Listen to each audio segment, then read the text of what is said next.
Ao colocar o tablet do marido para carregar naquela manhã, Ana queria continuar preparando o café da manhã, mas a tela piscou e ela involuntariamente olhou. Ao ler a mensagem, ficou paralisada, sem conseguir se mover.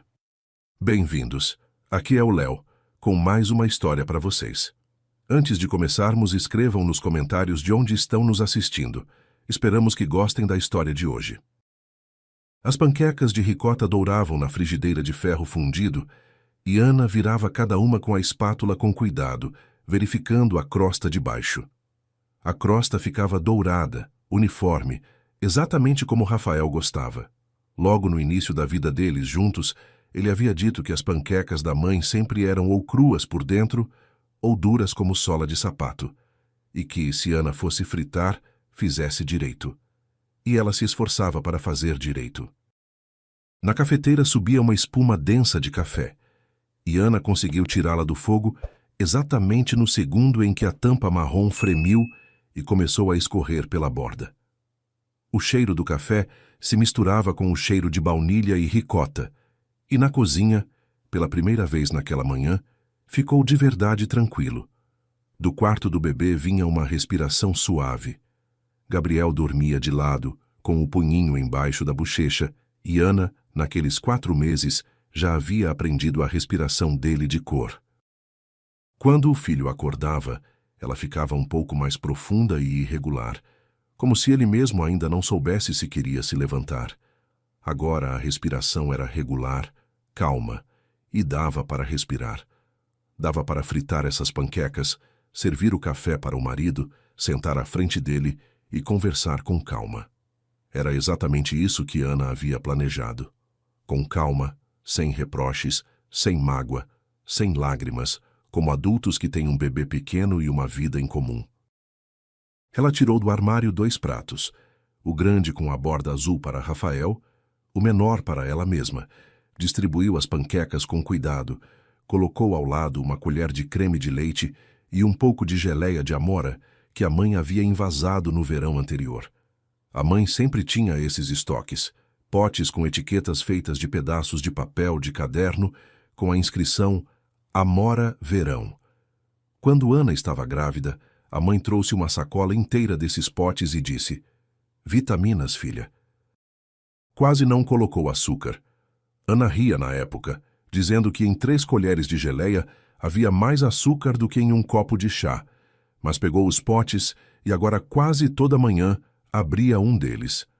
Na cozinha havia um silêncio como só existe nas horas entre 6 e 8 da manhã, quando no corredor ainda ninguém saiu para o trabalho.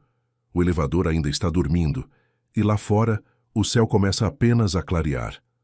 Ana amava esse horário. Antes do nascimento de Gabriel, porque dava para tomar café juntos com o marido. Depois do nascimento, porque nessas horas Gabriel costumava dormir e dava para ser simplesmente ela mesma. Não mãe, não esposa, não mulher cansada, mas simplesmente Ana. 32 anos de roupão com camomilas desbotadas, cabelo preso no rabo e uma xícara quente nas mãos. Ela colocou a xícara de Rafael em frente ao lugar dele.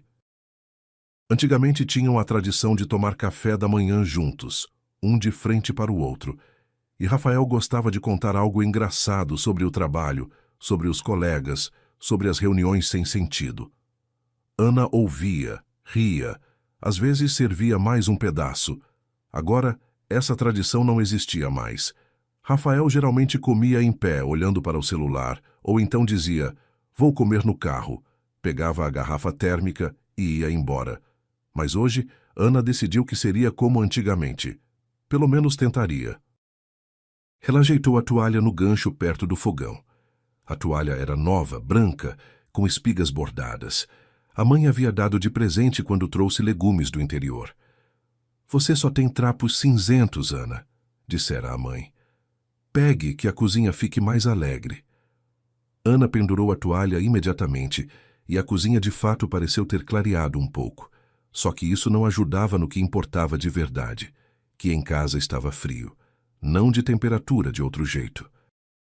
Ela pensava nisso agora, mexendo o açúcar na xícara com a colher.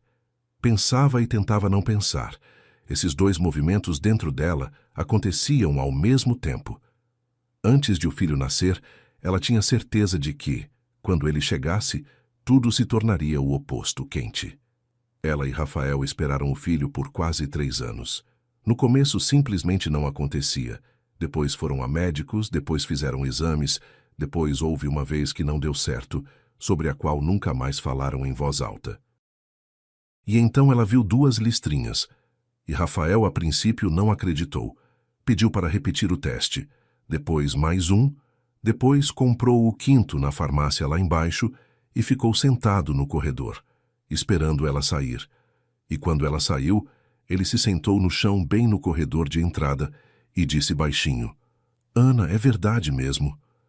Ela acenou que sim. Ele encostou a testa no barrigão dela, no qual ainda não se ouvia nada, e chorou. Rafael, aliás, nunca chorava. Ele mesmo ria depois e dizia que os hormônios tinham se transmitido pelo ar. Nas ultrassonografias, iam sempre juntos, cada vez juntos. Rafael segurava a mão dela, olhava para a tela como quem olha para um milagre, e depois, o caminho inteiro até o carro repetia: "Viu o coração? Eu vi o coração." O nome demorou a ser escolhido. Rafael queria Antônio, em homenagem ao avô. Ana queria Lucas, simplesmente gostava. Discutiram quase até o parto, e no final nasceu Gabriel, escolhido na maternidade. Quando Ana, ainda com as mãos trêmulas de cansaço, olhou para o rostinho enrugado e vermelho e disse: "Ele é Gabriel." Rafael estava ao lado, de avental azul, com uma touca ridícula que lhe tinham dado, e acenava que sim. Os olhos dele estavam confusos e felizes, como os de quem de repente recebe aquilo porque caminhou por tanto tempo. Ele sussurrava: "Ana, eu te prometo. Agora vai começar uma vida como ninguém nunca teve." A vida nova de fato começou, só que não como ela havia imaginado. Rafael aguentou uma semana, talvez um pouco mais. No começo tudo estava certo. Ele trazia fraldas, corria atrás de fórmula, fotografava o filho dormindo. Mandava as fotos para a mãe com a legenda "seu neto." Mas aí vieram as noites. Gabriel acordava a cada 2 horas, às vezes mais. Ana se levantava, amamentava, trocava, embalava. Rafael no início também se levantava. Depois parou. Ela mesma disse a ele: "Dorme, você tem trabalho." Depois ele começou a acordar irritado. Dizia que a cabeça não funcionava, que era impossível trabalhar assim. Depois passou a dormir na sala, para que pelo menos um de nós descanse. Isso soava razoável. Só que o razoável foi crescendo cada vez mais, e a presença de Rafael na vida dela e de Gabriel foi diminuindo cada vez mais. Ele começou a se atrasar. No começo 1 hora, depois 2, depois chegava quando o filho já estava dormindo. Dizia que havia uma enxurrada de trabalho. Ana acreditava. Ele de fato estava num período difícil. Alguma coisa com o projeto, alguma coisa com os bônus. Ela não se aprofundava. Depois ele começou a sair com os amigos depois do trabalho. Eram 2 amigos, Caio e Rodrigo. Ela os conhecia há muitos anos e, a princípio, isso a tranquilizava. Depois os amigos desapareceram das histórias dele. Restaram apenas os encontros e as perguntas. E então, ela pela primeira vez se apanhou pensando que ficava sentada à noite na cozinha, dando uma madeira para o filho, e lá na janela em frente ardia uma cozinha idêntica. Lá também havia uma mulher, também sozinha, também com uma criança no colo. E ela ficou mal com o pensamento de que provavelmente havia muitas cozinhas assim. Rafael parou de tocá-la. No começo, Ana achava que era normal. Depois do parto é assim, ela tinha lido. A médica havia avisado que precisava de tempo, mas o tempo passava e ele se virava cada vez mais. Se ela colocava a mão no ombro dele, ele podia se encolher, como se tivesse levado uma queimada. Não de propósito, reflexivamente, e por isso doía ainda mais. Uma vez ela disse a ele: "Rafael, sinto sua falta." Ele respondeu: "Estou cansado, Ana. Aqui em casa não consigo respirar." Essa foi a primeira frase assim. Depois vieram mais. "Aqui é impossível trabalhar. Aqui é impossível descansar, aqui cheira a bebê. Ele não gritava. Dizia isso com calma, como quem comenta algo corriqueiro, e essa banalidade era mais assustadora do que qualquer grito. E então, Rafael adquiriu uma leveza. Estranha, alheia àquela que há muito não existia em casa. Ele podia chegar tarde, mas não cansado, e sim como quem vem de uma festa. Cheirava a colônia fresca. Ana conhecia cheiro, barato ou caro, e aquele não era o usual dele. Ele sorria para o celular. Uma vez ela entrou no quarto e ele estava sentado no sofá olhando para a tela e rindo baixinho, para si mesmo. Quando a viu, o sorriso se apagou como se alguém tivesse desligado um interruptor. O celular pousou com a tela para baixo no braço do sofá. Ele disse, você está aqui? Como se ela tivesse chegado a uma casa que não era a dela. Ele começou a ir responder mensagens no banheiro. Isso talvez fosse a coisa mais estranha. Antes, Rafael podia escrever para qualquer pessoa na frente dela. Para a mãe, para um amigo, para um colega. Agora o celular vibrava no bolso dele. Ele olhava para a tela, dizia, um momento. Levantava e ia para o banheiro. Abria a torneira. Voltava uns 10 minutos depois, calmo, um pouco distante, e durante o resto daquela noite não abria mais o celular na frente dela. Ana via tudo isso. Ela não era boba, mas a cada vez dizia a si mesma, espera, você acabou de dar à luz. Você está com hormônios, não inventa. O homem não se acostuma de imediato com a paternidade. Dá tempo a ele. O tempo passava. O acostumar não chegava. E hoje ela havia decidido tudo. Chega de adiar. Simplesmente conversar, sem cenas, sem lágrimas, sem suspeitas, como adultos. Sentar um de frente para o outro como antigamente e perguntar, o que está acontecendo com você, Rafael? O que está acontecendo entre nós? Para onde você vai à noite? Por que não pega o filho no colo? Por que você me olha como se eu fosse uma vizinha? Ela fritou a última panqueca, transferiu para o prato, enxugou as mãos na toalha com espigas. Do corredor veio um som suave. Rafael saía do banheiro. Dava para ouvir o barulho de cabides, ele escolhendo uma camisa. Ana olhou para o relógio. Faltava um quarto. Portanto, ainda tinha uns 20 minutos antes de ele começar a se arrumar de verdade. E nesse momento, ela viu o tablet. Ele estava na quina da mesa de jantar, mais perto da parede, onde Rafael tinha algo como um segundo escritório. De vez em quando, ele se sentava ali à noite com papéis. O tablet estava com a tela escura virada para cima e no canto piscava um ícone vermelho. A bateria estava quase no fim. Ana olhou para ele como olha para qualquer objeto comum e ia seguir em frente para a geladeira, mas depois parou. Rafael sempre ficava irritado quando o aparelho descarregava na frente de outros, como ele mesmo dizia. Você viu que estava vermelho. O que custa enfiar o carregador? Era sua queixa constante. Ana costumava responder, e como eu sei se você precisa agora ou não? Eles até brigaram algumas vezes por isso. Briguinhas domésticas como brigam pessoas cansadas por bobagens que escondem algo maior. E agora ela, mecanicamente, para não ouvir uma repreensão à tarde, estendeu a mão. O carregador estava ali do lado, na tomada perto do rodapé. Ana se abaixou, pegou o cabo, agarrou o tablet. Ele estava morno por baixo, como se tivesse sido usado há pouco, e enfiou o conector. O tablet tilintou suavemente. A tela acendeu. Estava bloqueado. Apenas um quadrado preto com um teclado numérico no meio e o horário no alto.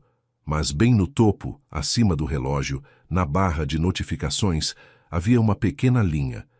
Ana, a princípio, não leu com atenção. Já estava quase virando para o fogão, quando o canto do olho pegou as letras e a assinatura. L. Doc. Só isso, sem nome. Apenas uma inicial e uma abreviação, como se a pessoa não fosse uma pessoa, mas um arquivo. E a própria mensagem estava recolhida. O texto não aparecia, apenas a linha informando que havia chegado. Mas por alguma razão, Ana parou. Por alguma razão, aquela assinatura a picou de imediato, antes mesmo de ela entender por quê. L. Poderia ser qualquer coisa. Larissa, Leonardo, qualquer Lúcia. Doc. Poderia ser documentos de trabalho? Poderia ser médico. Rafael ultimamente de fato dizia que precisava ir ao médico. Algo nas costas. A própria Ana havia dito a ele: vai, não deixa para depois. Poderia ser esse mesmo médico, mas a mão dela já estava fria por algum motivo. Não de medo ainda, apenas daquele leve, quase invisível pressentimento que as mulheres conhecem muito bem e no qual raramente confiam até o fim. Ela quis devolver o tablet. De verdade quis. Em sua cabeça até passou: não mexa, se tiver alguma coisa, vai vir à tona sozinho. Não vire aquela que revira o celular alheio. Mas nesse exato instante veio à tona outra lembrança, recente, de uma semana atrás. Eles estavam sentados na cozinha.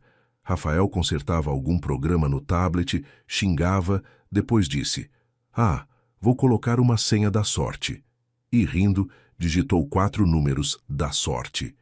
A data de aniversário do filho. Se esse negócio não me salvar, nada salva. Na época, Ana ficou contente.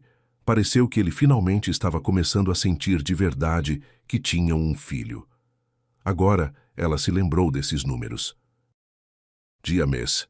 Apenas 4 algarismos que sabia de cor, pois os escrevia no boletim de alta, na certidão de nascimento, em cada guia de saúde.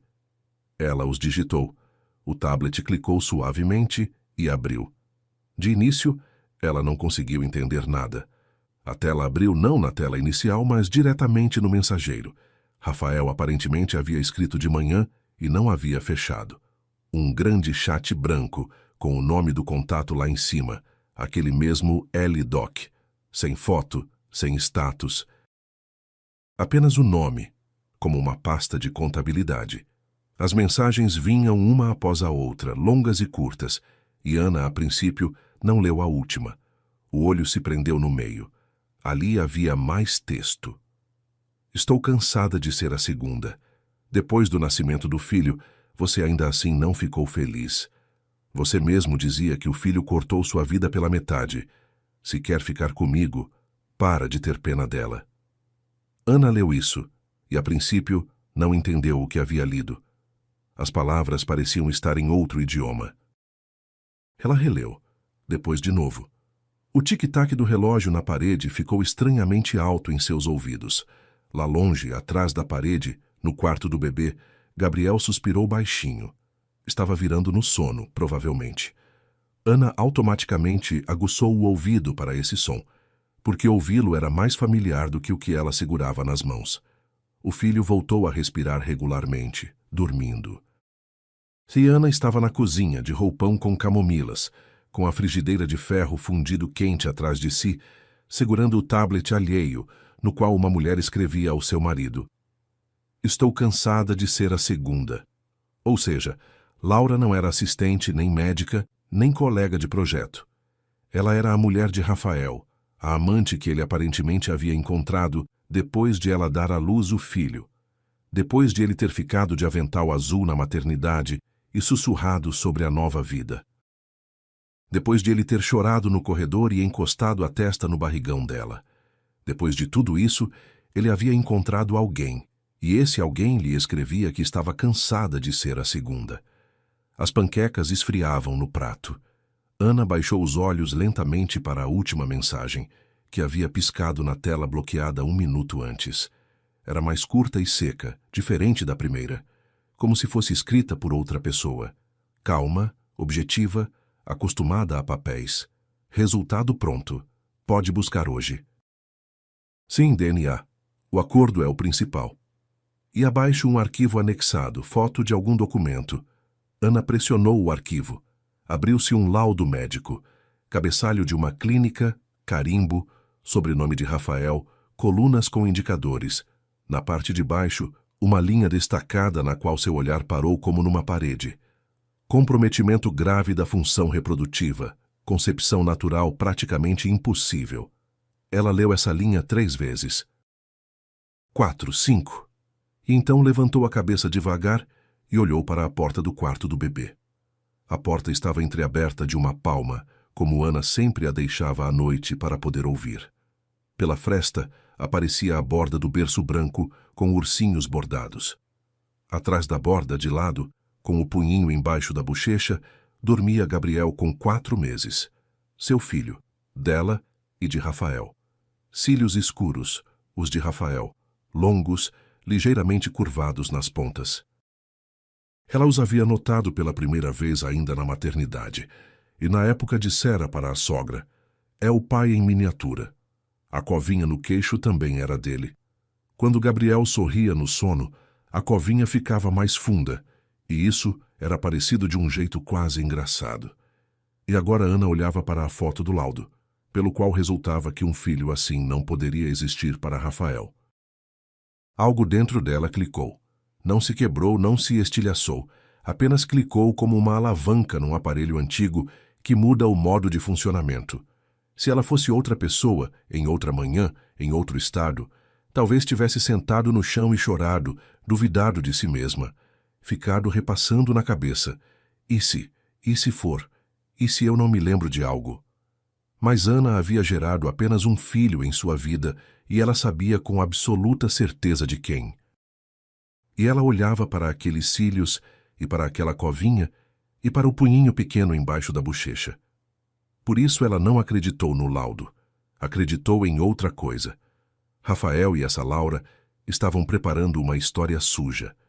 Antes da perícia de verdade, antes dos médicos, antes do tribunal, apresentar a Ana um papel no qual estava escrito que a criança não era dele e fazer com que, tomada pelo medo, ela assinasse alguma coisa. Exatamente o que ela ainda não sabia, mas intuitivamente já entendia que nada de bom estaria ali. Senão por que tanta pressa? Senão por que antes do DNA? As mãos dela, estranhamente, pararam de tremer. Pelo contrário, ficaram muito calmas. Ela pegou o próprio celular, estava sobre o fogão ao lado do pano de prato e fotografou rapidamente, uma após a outra, a conversa. Primeiro a mensagem sobre a segunda, depois sobre o filho que cortou a vida pela metade, depois sobre o DNA, o acordo é o principal, depois o próprio laudo, depois mais uma vez de perto, para que o carimbo ficasse visível. Ela não respirou enquanto fotografava. Quando terminou, expirou, verificou se as fotos tinham sido salvas e saiu da conversa. Depois apertou com cuidado o botão de bloqueio no tablet. A tela apagou. Ana colocou o tablet exatamente onde estava, com a tela escura virada para cima, na quina da mesa perto da parede. O cabo do carregador, ela não tirou. Que tudo parecesse como se ela simplesmente tivesse colocado o aparelho para carregar, como de costume, sem ter aberto nada, lido nada, sem saber de nada. Ela voltou para o fogão. Sob a frigideira ainda ardia uma chama pequena. Ela tinha esquecido de apagar. Ana girou o botão. A chama se apagou, e na cozinha ficou de novo completamente silencioso. Nesse silêncio, ela ouviu passos pelo corredor. Rafael caminhava em direção à cozinha, devagar, com o passo calmo matinal de um homem que tem tudo sob controle. Cheirava a colônia fresca, aquela mesma, alheia, não a usual dele. A gola da camisa estava engomada, os cabelos ainda ligeiramente úmidos do banho. Ele parecia arrumado, cuidadoso, descansado. Arrumado demais para um homem que durante a última semana inteira havia se queixado de que em casa era impossível respirar. "Oi, você já está aqui?", disse ele, parando na porta. O olhar deslizou pela mesa, pelas xícaras, pelas panquecas e prendeu-se no tablet perto da parede. Por uma fração de segundo, entre as sobrancelhas dele, apareceu uma ruga curta. Muito curta. Se Ana agora não soubesse o que sabia, não teria notado. Mas ela notou. "Colocou para carregar?", perguntou ele. "Coloquei sim", respondeu Ana. A voz saiu uniforme. Ela mesma se surpreendeu com isso. "Senta, vai esfriar." Ele se sentou no lugar dele em frente, desdobrou o guardanapo, pegou o garfo, olhou para ela por cima da mesa, e nesse olhar havia aquilo que ela já conhecia de cor nos últimos meses. Uma atenção calma, ligeiramente distante, quase cordial, como a de uma pessoa que pensa em outra coisa e come as panquecas alheias. Ana serviu o café para ele, sentou em frente, colocou as mãos sobre a mesa. Você vai estar em casa hoje à noite? Perguntou ela. Rafael mastigou, tomou um gole da xícara, olhou para algum ponto acima do ombro dela. Não sei, disse ele. Tenho uma questão para resolver.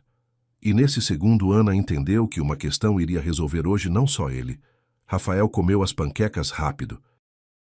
Antes ele ficava longo tempo à mesa, podia contar alguma coisa, podia pedir mais, podia dizer: Ana, você é uma cozinheira.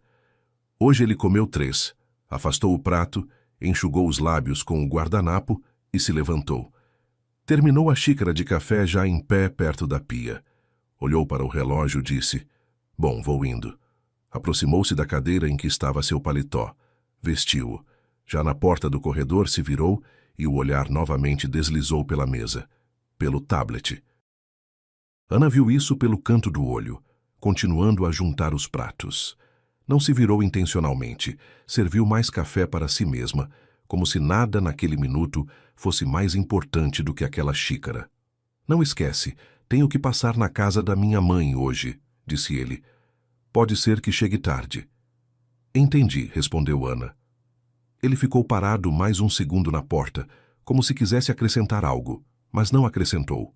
Bateu a porta de leve, de modo caseiro, como se bate 100 vezes por semana. Ana ouviu o clique da fechadura, o elevador sendo chamado, o elevador descendo, e só então pousou sua xícara sobre a mesa com muito cuidado, porque as mãos nesse segundo pararam novamente de estar calmas. No quarto do bebê, Gabriel se mexeu. Um som baixo e sonolento. Ainda não era choro, apenas a preparação para o choro. Ana se levantou, enxugou as mãos na toalha com espigas e foi até o filho. Gabriel estava deitado de costas, agitando os punhinhos no ar como fazem os bebês quando querem ser pegos. Viu a mamãe, sorriu com a boca banguela e a covinha no queixo ficou mais funda. Ana se abaixou, o levantou, o pressionou contra o ombro. Quente, já um tantinho pesado. Cheirava a leite e aquele cheiro especial de bebê que não se parece com nada. Ela ficou assim um minuto, apenas de olhos fechados, inspirando esse cheiro fundo, fundo, fundo. Vamos comer, meu pequeno, disse ela em sussurro. O dia escorregou nos seus trilhos. Ana movia-se pelo apartamento como de costume. Amamentava, trocava, lavava mamadeiras, colocava no esterilizador, passava as fraldas, pendurava o enxoval no varal perto da janela. Tudo igual ao de ontem, ao de anteontem, ao da semana passada. Só que na cabeça dela girava sem parar como um disco arranhado. 2 linhas. DNA. O acordo é o principal. Estou cansada de ser a segunda. Ela tentava afastar, não conseguia. Elas voltavam quando ela mexia a papa, voltavam quando ela trocava a fralda, voltavam quando ela olhava para o filho dormindo nos braços e observava o quanto seus cílios se moviam durante o sono. Cada movimento era feito como que debaixo d'água, devagar com resistência. O chá na própria xícara esfriou e ela só se lembrou quando tomou um gole e fez uma careta. No fogão ficou uma panelinha com água. Ela havia esquecido de desligar. Ainda bem que a água ainda não tinha evaporado toda. Restavam uns 2 dedos. Ana desligou o fogo e apoiou a testa na porta fria do armário. Ficou uns 10 segundos assim. Ficou um pouco mais fácil. A máquina de lavar no banheiro entrou no centrifugado e roncou como um aviãozinho. Ana primeiro se assustou com o barulho, depois riu de si mesma. Puxa vida! Assustada com a máquina. Por volta do meio-dia, ela levou Gabriel para a sacada. A sacada era envidraçada, mas as folhas podiam ser abertas, e Ana sempre as abria um pouco, que respirasse. Lá embaixo no pátio, caminhava a vizinha do 3º andar, Dona Zilda, com seu cãozinho branco pequenino. Dona Zilda viu Ana na janela e acenou. Ana acenou de volta. Gabriel no seu ombro respirava tranquilamente, quente, sereno, sem saber que naquela manhã o próprio pai havia preparado uma história pela qual ele, Gabriel, resultaria não ser de ninguém. E foi então que Ana, pela primeira vez em toda aquela manhã, sentiu de verdade como tudo dentro dela começava a tremer. Não para fora, por dentro, como um fio sob tensão. aparentemente calmo, mas toque e queima. Ela colocou Gabriel no berço, ligou o mobile, um carrossel giratório com ursinhos e uma melodia suave. Gabriel ficou olhando para os ursinhos. Ana saiu do quarto em silêncio, fechou a porta, foi até a cozinha, sentou-se à mesa, pegou o celular, abriu as fotos. Elas estavam todas lá. O papel não tinha sumido. As mensagens não tinham sumido. Ela não havia enlouquecido nem inventado. Ela achou Natália na lista rapidamente. Eram amigas há 12 anos, desde o segundo ano da faculdade. Natália tinha se tornado advogada, e justamente em direito de família. E Ana ainda se lembrava de como elas brincavam. Você escolheu uma especialização, claro. Os divórcios alheios mais divertidos. Natália respondia na época: tenta ver o quanto é divertido. Agora Ana não estava para brincadeiras. Ela pressionou ligar. Natália atendeu após o terceiro chamado. Oi, querida. Te ligo em 15 minutos. Estou com uma cliente. É urgente ou não? Ana quis dizer que não era urgente. Ela sempre dizia que não era urgente, mesmo quando era. Mas dessa vez ouviu sua própria voz. É urgente, Nath. Do outro lado silenciaram por um segundo. Espera. Ligou de volta em 7 minutos. A voz já era outra, concentrada, de trabalho. Fala.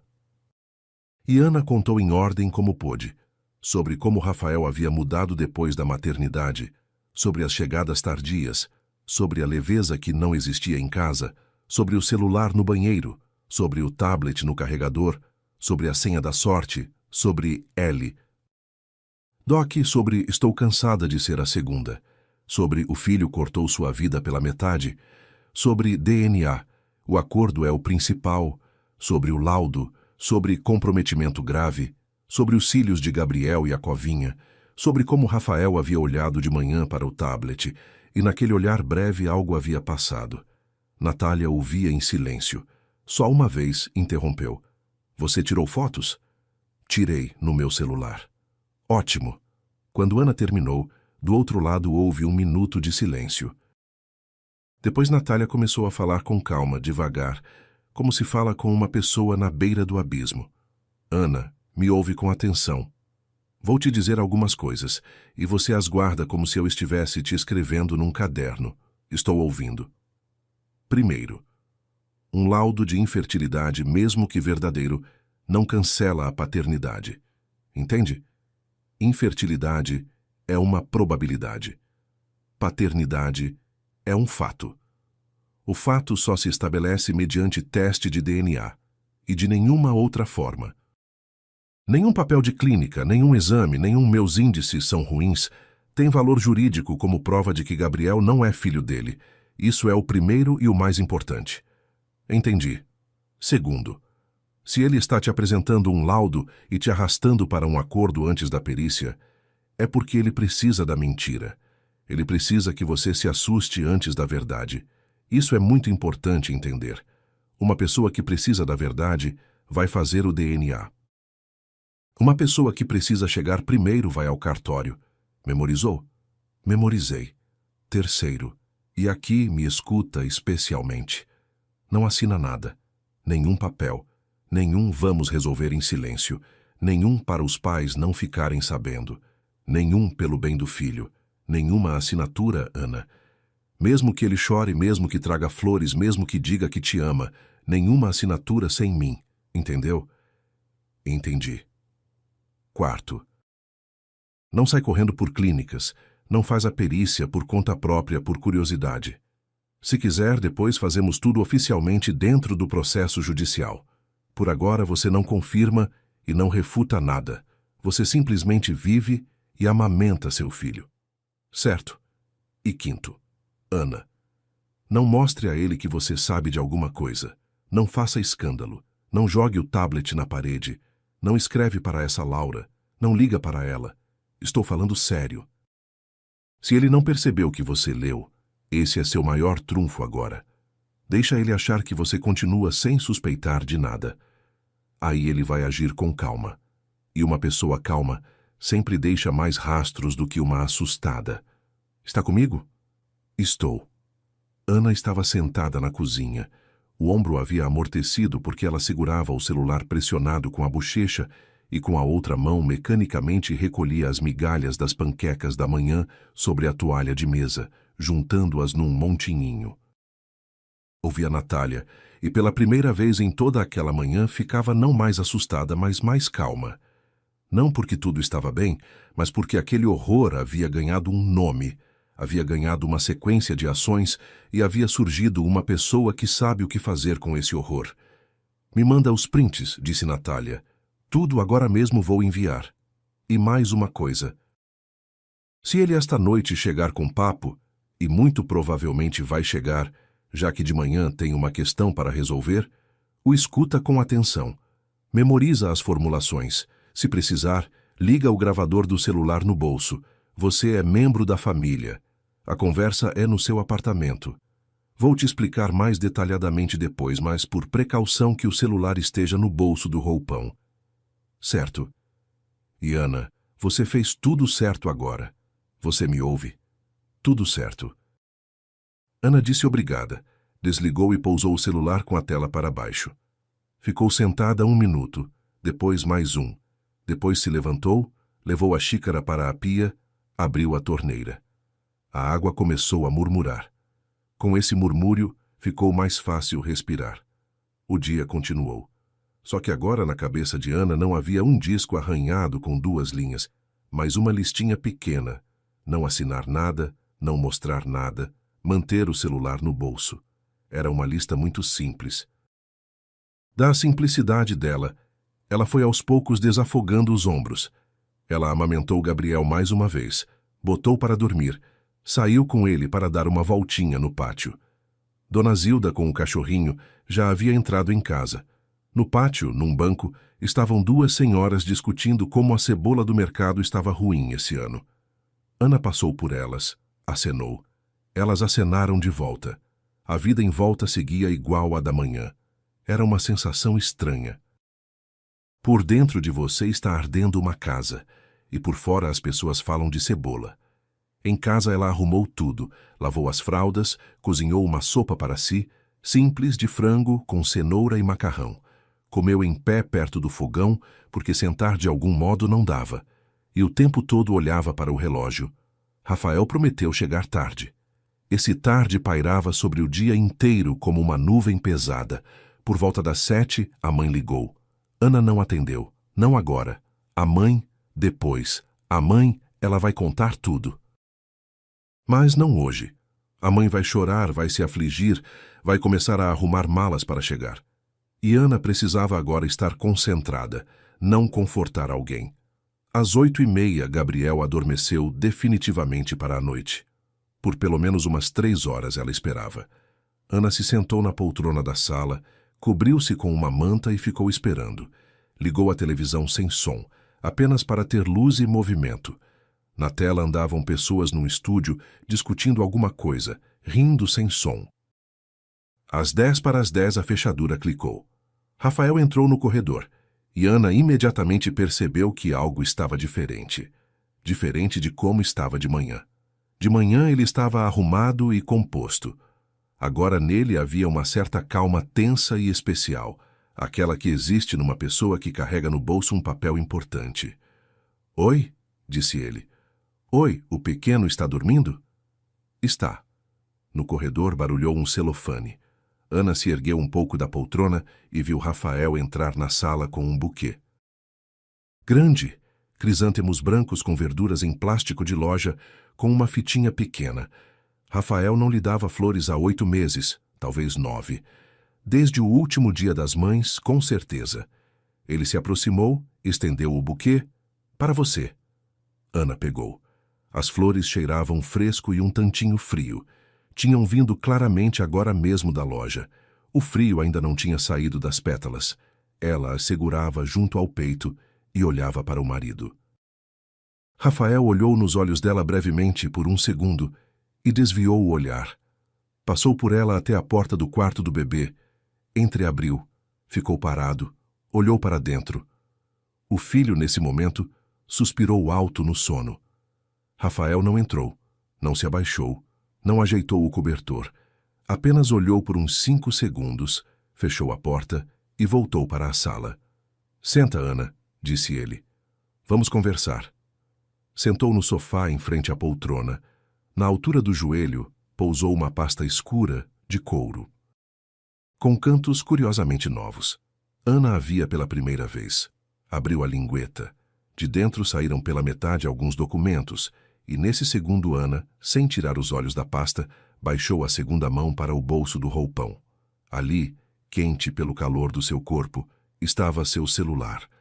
Ela tateou o botão do gravador. Rafael abriu a pasta. O movimento saiu meio desajeitado. Ele puxou um pouco a lingueta e um dos papéis quase escorregou para o seu colo. Ele ajeitou, nivelou a pilha, pousou a palma por cima como se estivesse pressionando o que pretendia tirar. Ana olhava para isso em silêncio. O buquê de crisântemos estava no colo dela, sobre a manta, e ela não o tirava. Não tinha forças. As flores cheiravam a frio e a embalagem de loja, e por algum motivo esse cheiro beliscava a garganta. Ana, disse Rafael, não fica nervosa. Por favor, estou te pedindo. Só me escuta. Estou ouvindo, respondeu Ana. Ele passou a mão pelo rosto, suspirou, fez aquela pausa que costumam fazer pessoas que ensaiaram uma conversa e agora não tem certeza com que frase havia sido decidido começar. Eu sei como vai soar, começou ele. E entendo que você agora, bem, em geral, você deu à luz faz pouco, é difícil para você, você tem hormônios, eu entendo tudo. Por isso quero que você me ouça com calma, como gente. Ana não disse nada. Apenas apertou os dedos em torno de um caule de crisântemo por baixo do plástico. O dedo localizou um espinho de folha, e ela se concentrou naquela pequena picada. Rafael tirou a folha de cima, colocou-a na mesinha de centro entre eles, virada para ela. Era o mesmo laudo. Ana o reconheceu imediatamente, pelo cabeçalho da clínica, pelo carimbo, pelas colunas, só que agora o papel tinha também uma aparência crocante e fresca, como se tivesse sido impresso de manhã. Eu fui ao médico, disse ele. Já fazia tempo que pretendia, mas ia deixando para depois, você sabe. E então, em resumo, foram encontradas alterações sérias. Aqui está tudo escrito, se quiser ler. Não vou fazer de você uma boba, Ana. Só vou dizer como é.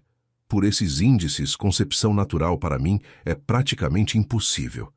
Ele calou, olhou para ela com atenção, esperando uma reação.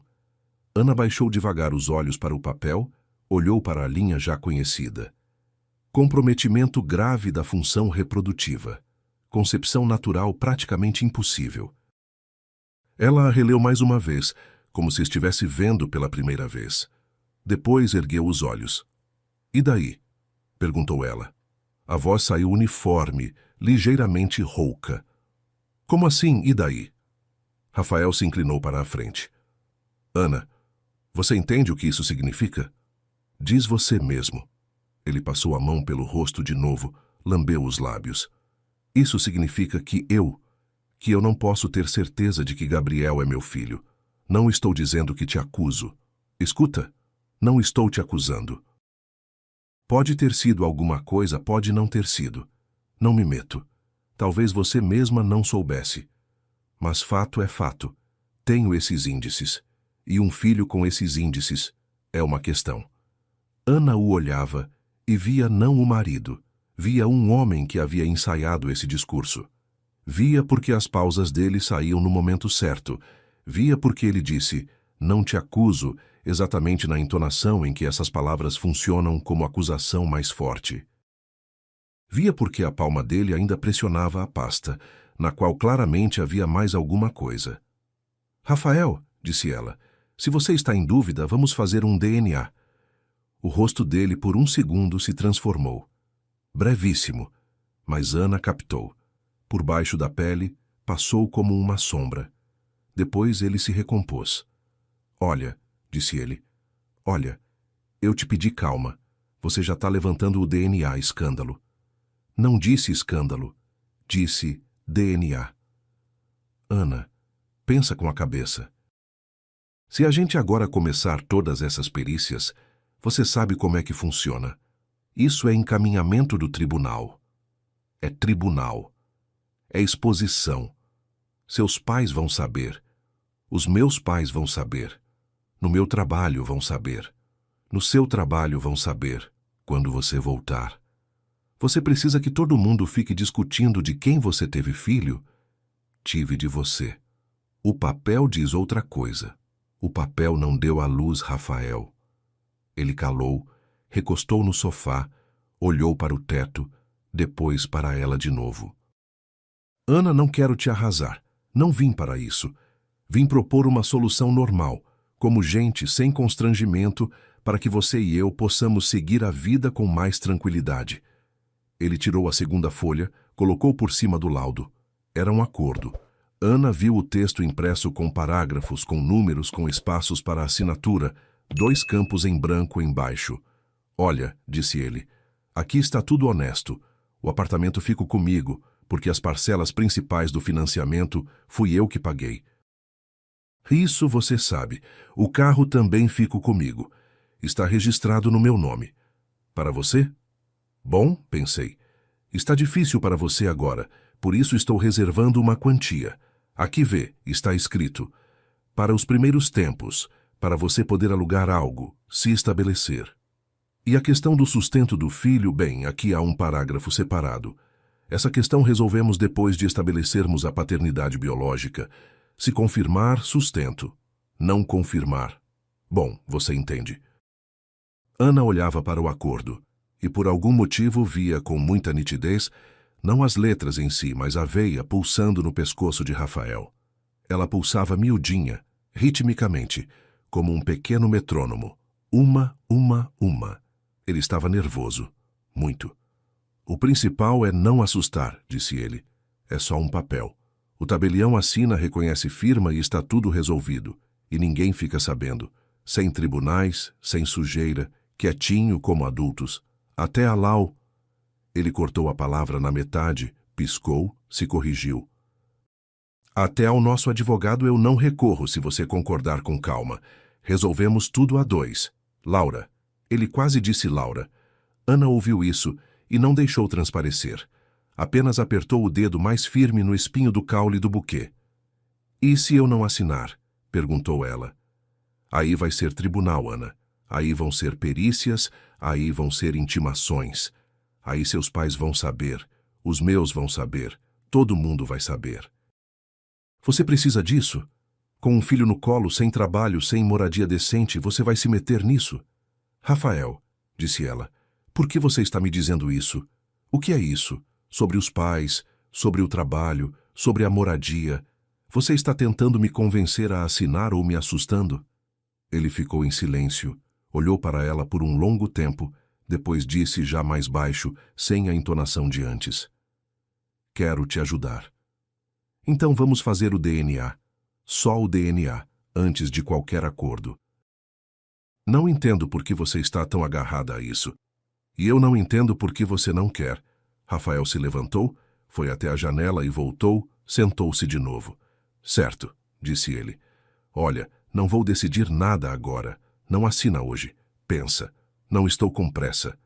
Mas te peço, não envolve ninguém. Nenhuma amiga advogada, nenhuma mãe. Esse é um assunto nosso. Combinado? Ana devagar pousou o buquê no braço da poltrona. Os crisântemos escorregaram dentro do plástico. A fitinha saiu do lugar. Sem advogada não assino nada, disse ela. Nada mesmo. Rafael fechou a pasta, com força. Ana se assustou. O rosto dele, pela primeira vez naquela noite, perdeu de verdade a suavidade. Na maçã do rosto apareceu uma mancha vermelha. Decidiu entrar em guerra, então? Não, respondeu Ana. Decidi não entregar minha vida por um papel que sua amante trouxe. A sala ficou muito silenciosa. Tão silenciosa que Ana ouviu a torneira pingando na cozinha. Rafael empalideceu. Foi um instante, breve como um relâmpago, mas ela ouviu por inteiro. A veia do pescoço se contraiu, o lábio inferior ficou imóvel, e nos olhos passou aquilo que passa numa pessoa que, nesse momento, entendeu ter sido desmascarada. Um segundo depois, ele já havia se recomposto, mas Ana havia visto tudo. De que você está falando? Ele murmurou. Que amante? Você está se ouvindo? Estou. Você tem depressão pós-parto, Ana. Vai ao médico. Ótimo. E você vai ao cartório, sozinho. Sem mim não apareço lá sem advogada. Ele se levantou, pegou a pasta. O buquê deixado na poltrona ele já não via. Foi para o corredor. Do corredor, 1 segundo depois, chegou o som. Ele entrou no banheiro e fechou a porta atrás de si. Abriu a torneira. Alguns instantes depois, cortando o murmúrio da água, veio a voz dele. Abafada, apressada, nervosa. As palavras não eram distinguíveis, mas Ana sabia de qualquer forma para quem ele ligava. Ela se levantou devagar da poltrona. Foi até a porta do banheiro. Parou a 3 passos, não mais perto. Prestou atenção. Ela viu, não sei como. Não, falei direito. Ela mesma chegou a isso agora. DNA não pode, entende? Não. Aí tudo desmorona. Precisa ser mais rápido. Amanhã no cartório, vou convencê-la. Ana recuou, voltou silenciosamente para a sala, sentou de volta na poltrona, cobriu-se com a manta, tirou o celular do bolso. O gravador ainda estava funcionando. O ponto vermelho tremulava na tela. Ela encerrou a gravação, nomeou o arquivo e guardou o celular. De manhã, Rafael foi cedo, sem tomar café da manhã, sem conversar. Só na porta jogou por cima do ombro. Esta noite, te falo do cartório. E foi. Mal clicou a fechadura, Ana ligou de novo para Natália. Em 2 horas já estavam sentadas na cozinha de Ana. Natália de terno preto, com sua agenda de trabalho, usando os óculos de armação fina que Ana tanto gostava desde a época da faculdade. Diante dela estava a pasta de Rafael. Ana a tinha fotografado cuidadosamente à noite, enquanto ele dormia na sala, e de manhã havia impresso. Natália leu em silêncio. Uns 10 minutos. Depois tirou os óculos, esfregou o nariz. Então, Ana, escuta. O apartamento foi comprado durante o casamento. Isso é 1. Parte da entrada veio da herança da sua avó. Vamos confirmar com documentação. Isso é 2. O filho nasceu durante o casamento. Isso é 3. Portanto, por lei, Rafael é pai de Gabriel enquanto o contrário não for comprovado judicialmente. Nenhum laudo de clínica, mesmo que completamente verdadeiro, cancela a paternidade. Isso é o primeiro. Entendi. Segundo, o próprio laudo levanta sérias dúvidas para mim. Veja o número. Estranho. E o cabeçalho está desatualizado. Esses impressos mudaram já tem uns 3 anos nas clínicas, e a assinatura tem sobrenome, mas sem a qualificação adequada. As iniciais estão borradas. Vou fazer uma solicitação a essa clínica. Oficialmente, por solicitação de advogada. Se esse laudo eles não emitiram para Rafael, isso já é outra história completamente. Isso já é falsidade. Você acha que ela mesma fez? Ainda não estou pensando nada. Estou fazendo a solicitação. Vou pensar quando a resposta chegar. Natália fechou a pasta. Terceiro, e o mais importante. Ana, não sai correndo por nenhuma clínica. Não faz DNA particular por sua conta. Somente oficialmente, no âmbito do processo judicial por encaminhamento. Senão qualquer papel não vai valer nada. Escuta? Escuto. E não assina nada no cartório. Se ele te chamar, eu vou com você. Ana acenou que sim. Rafael ligou na noite do dia seguinte. A voz estava artificialmente suave, quase carinhosa. Aquela mesma voz que nele se ligava quando queria muito alguma coisa. Ana, eu marquei para nós 2 para depois de amanhã. 10 da manhã. Só vamos sentar, discutir as condições. Nenhuma assinatura se você não estiver pronta. Só conversa. Certo, disse Ana. Vou estar lá. E desligou. No dia marcado, Ana chegou ao cartório com Natália. Vieram um pouco mais cedo, de propósito, para ter tempo de observar. O prédio era comum, um centro comercial de 5 andares. A tabeliã ficava no segundo. Ana e Natália subiram pela escada, não pelo elevador. Natália havia pedido assim. No corredor, na porta da tabeliã, estava Rafael. E estava ela, uma mulher jovem, de uns 30, talvez 32 anos, de sobretudo bege abotoado até o pescoço. sapatos discretos, bolsa a tiracolo. Segurava o celular na mão e fingia estar olhando para a tela. Mas Ana notou imediatamente. A cada 2 ou 3 segundos, o olhar dela subia e verificava Rafael. Rafael estava de lado para ela. Não conversavam, mas havia entre eles aquele fio especial que existe entre duas pessoas que fingem não se conhecer muito bem. Rafael viu Ana e deu um passo em sua direção. Esticou os lábios num sorriso. Boa menina que veio, vamos entrar agora, tudo tranquilo. E só aí viu Natália. O sorriso se apagou. Esta é minha advogada, disse Ana. Rafael abriu a boca, fechou. Olhou para a mulher de sobretudo bege. Uma olhada curta e nervosa. Ela baixou a cabeça para o celular. Ana se virou para ela, aproximou-se. A mulher de bege ergueu os olhos, e nesse segundo, seu rosto era como um livro aberto. Laura, disse Ana em voz baixa. A mulher empalideceu. Sem responder, olhou para Rafael assustada, em busca de uma indicação. Rafael deu um passo rápido à frente. É uma colega que ajuda com a documentação. Pedi que viesse por precaução para dar assessoria. Natália abriu tranquilamente sua pasta preta. Tirou algumas folhas de papel A4, prints da conversa, ampliados, nítidos.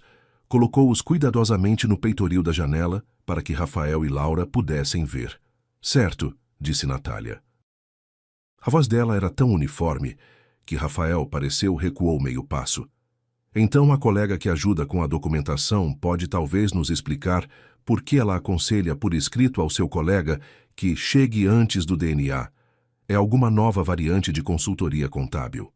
Laura olhou para os prints, para o próprio nome ali, para as próprias frases, para estou cansada de ser a segunda, para antes do DNA, o acordo é o principal. O rosto dela foi manchando. Ela se virou bruscamente para Rafael. Você disse que ela não sabia de nada. Você disse que ela ia assinar. Você disse que ela tem medo da vergonha. Você mesmo quis ir embora, Rafael. Você mesmo dizia que o filho te acabou. Não fui eu que inventei. A voz dela foi subindo. As últimas palavras ela quase gritou. Da porta da tabeliã espiou a secretária. Uma jovem com uma pasta.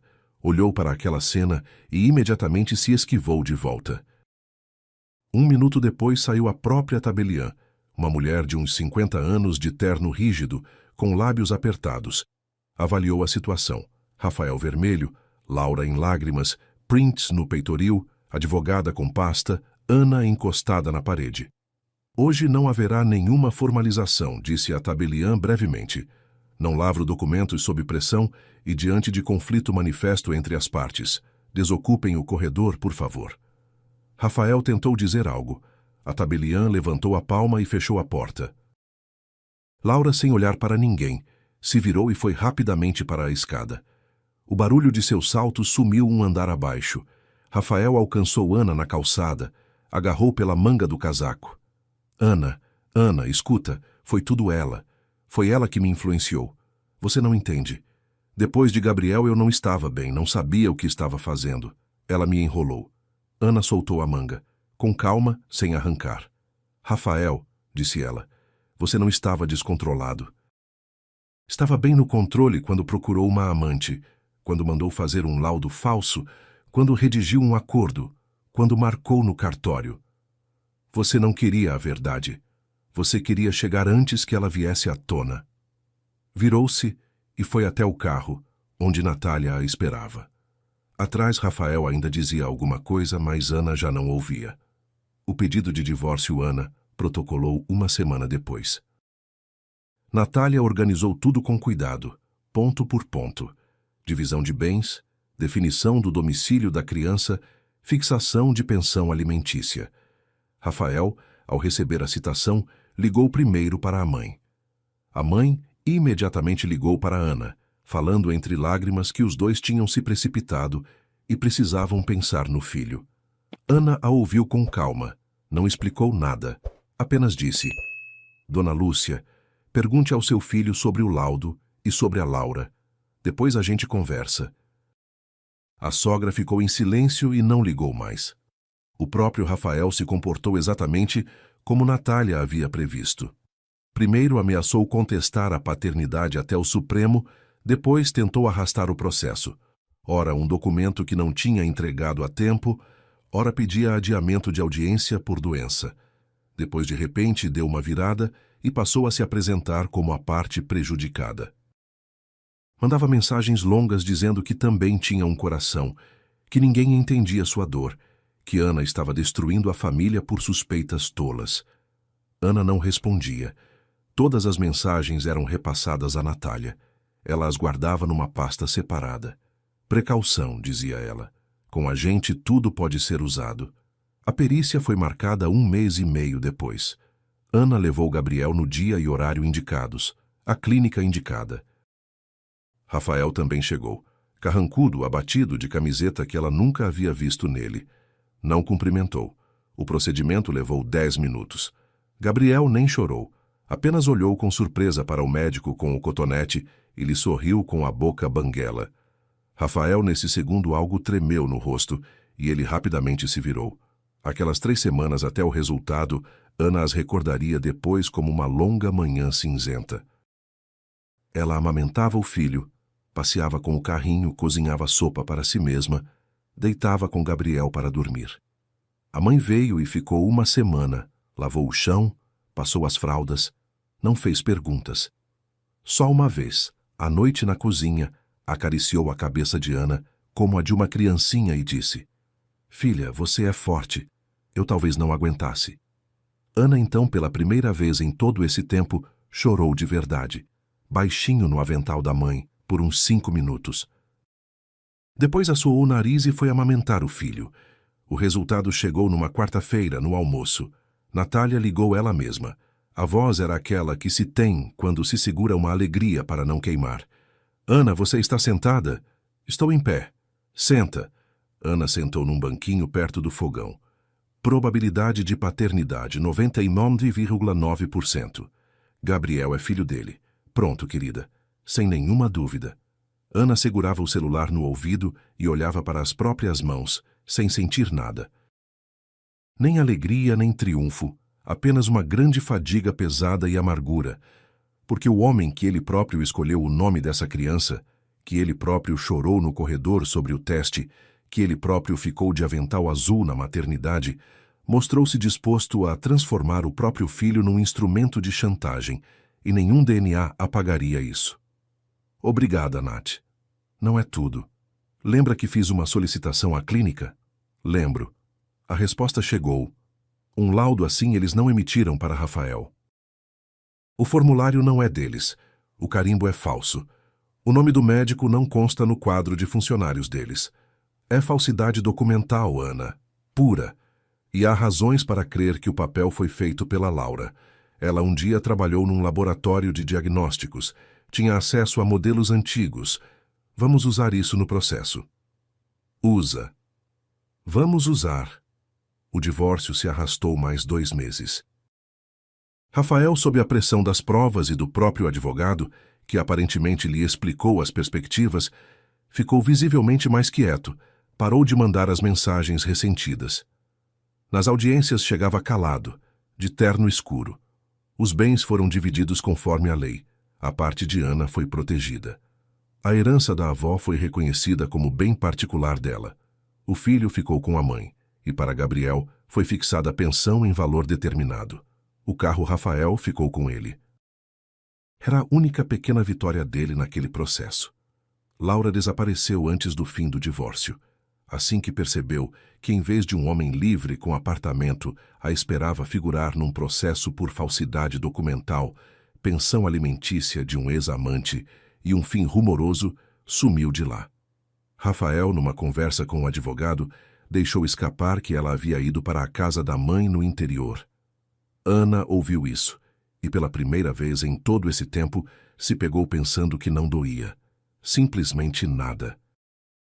Rafael tentou aparecer ainda uma vez, já depois da sentença. Era o fim do verão. Uma brisa quente, as primeiras folhas secas sussurrando sob as rodas. Ana passeava com Gabriel. O filho completava o 9º mês. Ele estava sentado no carrinho, de bonezinho fino, observando com seriedade os pombos na calçada. Rafael saiu de trás da esquina do prédio, como se fosse por acaso, de jaqueta aberta, sem cachecol, abatido. Ana, posso? Fala. Fui eu que errei. Entendo tudo. Acreditei nela. Ela me enrolou. Depois de Gabriel eu estava fora de mim. Senti que estava sobrando. Não sabia o que fazer. Estava fora de mim.